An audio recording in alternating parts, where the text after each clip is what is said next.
Hey, I'd like to welcome you to another episode of the Mission Matters Luxury Podcast, your source for all things luxury. My name is Adam Torres. You can follow me on Instagram at AskAdamTorres to keep up with my book releases, book tour schedule, signings, all that other good stuff. Always love to connect with you there. And as always, if you'd like to apply to become a co-author of one of my upcoming books, just head on over to the website, missionmatters.com, and click on Become an Author to apply. All right, so today is a very special reunion 2020 episode. What is that? That's when I had a guest on in the past, and I liked them so much I had to bring him right on back. So today's special return guest is Daniel Adelstein, and he's Vice President of International Development over at Orangetheory Fitness. Dan, welcome back to the show. Thank you, Adam. It is a pleasure being on your show once again. It was amazing last time, and I got a lot of good feedback from a lot of different people, so I appreciate that. Oh, man, you're too kind, and I'm excited to get into today's topic. So we're not going to spoiler it for them yet, for the people listening, but I know you have some expansion going on, which is really awesome. But before we do that, I don't want to assume that all our new listeners caught the first episode. So let's just start off with giving an overview of Orangetheory Fitness, please. Certainly, Orangetheory Fitness is a comprehensive 1-hour workout that focuses on technology with group personal fit training in a small space, usually in an upscale environment. We are actually in 23 countries, and I know we'll talk a little bit about the development that we have going on. But this is something special, unique, and different in that we teach a class daily, globally, the same, but it changes every single day. And there's really a focus on treadmills, rowers, a weight room, heart rate monitoring, a friendly competition between parties where they can get in and get out, and they're not just walking around a gym not knowing what they're doing. They're actually being led down a path by a great, qualified, experienced coach that's going to lead them to get some awesome results that they're going to get if we hopefully attend 2-3 times a week if they can, if not more. They have the option to go as many times as they want, and everything is booked on their smartphone or on their computer, and their results are actually emailed to them from the class, which actually is, their heart rate monitoring results, the number of what we call splat points, how well you did and how much excess post-oxygen, EPOC is what we call it, but I get a little lost on how to actually say it, how much actually you're going to be losing in calories and burn even after the class. And if you hit 12 of these orange splat points, your results are even going to be more and more, and hopefully you're going to be a toned, great, in physique, fitness type person.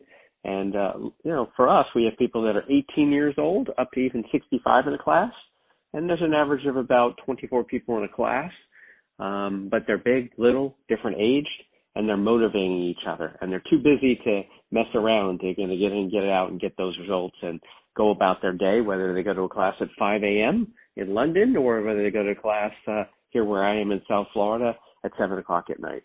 So, Dan, that's awesome. And one of the things I like about Orange Theory that I want you to talk a little bit more on is just the culture, like the culture of people that attend and the culture of the staff, because you're really doing something unique and special. Yeah, absolutely. There is culture there. Even my wife has become actually one of our employees at the studio, too, and she loves it so much. I think they motivate their friends, their husbands, their wives, their coworkers to come in because they're able to actually visualize and see on the screen each other's results and motivate each other. And some people, of course, are going to do better than others. Some are going to do not as well as others, but they're not going to feel let down or, feel like, oh, my God, I'm just not good, because all of them are going to show results. And, of course, based on your metabolism, who you are, your weight, those results are going to change, but it creates a cult. Not a cult in a bad way that you would think, but a culture. And people love to bring each other in, motivate others to come in, high-five each other. Hopefully that's still, a good thing that you're able to do, and motivate them and just, make them see that, wow, this is really kind of fun too. So not only you're having fun and you're doing it in a quick time, but you're actually doing it with friends and developing friends that you're excited to see when you come to the class, whether they're male or female. Does not matter. Yeah. That's amazing. It really becomes this amazing support system because we all need a support system in anything we do, especially when it comes to fitness. And it's just that I've seen it. I mean, I've noticed it in the people that I know that go, and I've seen it in the packed Orangetheory Fitness in Santa Monica that I see all the time. I mean, that place is always packed. So Dan, I want to switch it up a bit. Let's get into this global growth. I mean, these markets you're expanding in Canada, England, Japan. I can't keep track of you. You just came back from somewhere, right? I just literally Wednesday night came back from England, and we actually have two regions there, one in London, which is the southern part of England, and then to the north, which would include areas like Birmingham, Manchester, Leeds, Liverpool, all those cool places that were very freezing when I was there, that we actually have studios open already and really are working on some dramatic growth. We see many, many studios in England as what we call a target market. So I am focusing a lot of time on the ground in these markets that you're mentioning. And of course, we're 23 countries now, actually 22 countries and Puerto Rico.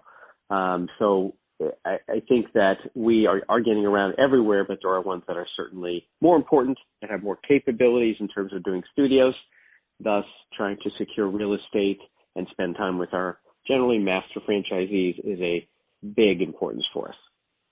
Wow, that's awesome. And so how does, on your end, I'm just curious, how does the experience translate to different cultures, to me, it seems like it'd be pretty seamless because since you're taking the same type of classes, you can see what other people are doing, it seems like it'd just be it's almost like the globalization of fitness is what you're doing. It is, because remember, you're doing the same class, so if I'm here from South Florida and I'm in England, my wife will take the same class here in Florida while I'm gone, as you'll say, as I'll take in, say, Wandsworth in one of our London studios. So the experiences of the class and the workout and the templates that we create for these classes, all created at our offices in Florida and rolled out around the world, is going to be the same.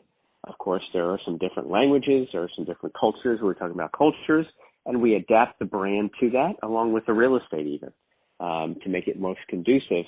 But that experience, which is super vital to us, should be the same wherever you are. And I do travel a lot. It tends to be the same experience. And luckily, based on the size of us, a lot of people know who we are now. So when we come in, some of them hopefully been in different markets, have already taken these classes and get an understanding of what they are. But you never know what you're going to get when you walk in the door because they change daily. Oh, that's amazing. And so what's on the docket for the rest of the year, 2020, Dan? If you can wrap your head around it, what does your year look like? If I dare ask. Well, my year is looking like a lot of travel. Of course, unfortunately, with what's going on with the virus, it's going to slow it down a little bit, but that doesn't slow down us supporting and working with our teammates globally. But it has included a lot of travel. I did spend 2 weeks in Japan doing a lot of support and homework and working with our franchisees and our master franchisees. So I'll be traveling maybe a little bit to Canada, maybe not to Canada because they have about 106 studios open. But I also was in Puerto Rico last week, and we see that as a dynamic market. So my rest of the year is going to be making sure we sign leases, we get open the right way with the right membership, and that really drives our global growth. So we're really putting a focus on the support, sales and operations, construction, equipment, whatever facets that we need to, marketing, to make sure that we are opening well and growing well within our studios, because that's what fosters growth more, having that. Man, that's awesome. That's awesome. Well, hey, Dan, it's been awesome having you back on the show for this reunion 2020 episode. I'm excited about what you're doing, what Orangetheory Fitness is doing, expanding across the globe. Man, it's just awesome. So all great stuff there. And to the audience, as always, thank you for tuning in. Hope you got a lot of value out of this. Hope you had a lot of fun listening. We had fun bringing this to you. If you did, don't forget, subscribe to the podcast, leave me a review on the Apple iTunes store, share this episode with your friends and family. I mean, do all those great things we do to support our podcasters. I really do appreciate it. And Dan, thanks again for coming back on the show.